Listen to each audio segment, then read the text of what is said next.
The other thing is freedom of speech.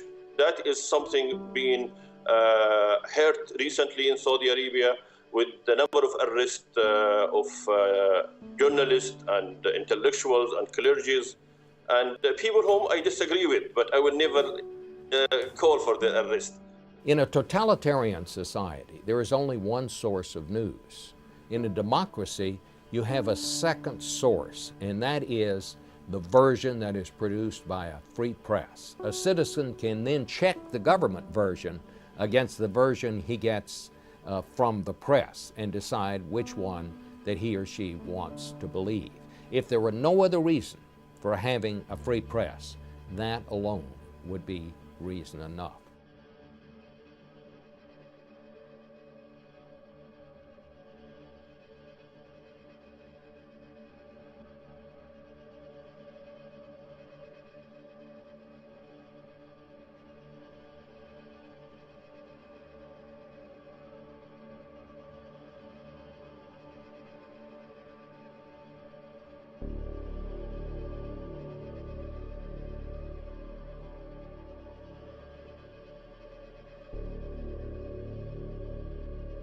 Happen to journalists when they exercise their profession.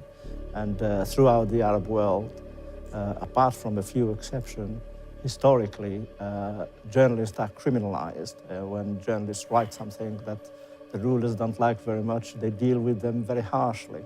And it ranges, from harassment, intimidation, lack of work, even sacking from their work, to imprisonment. A government who should be responsible to protect journalists. In many cases, government themselves, attack journalists in some instances, or fail to protect them. And sometimes, there is not enough resources to support the investigative kind of ability that is needed to bring the perpetrators to justice or put them to jail.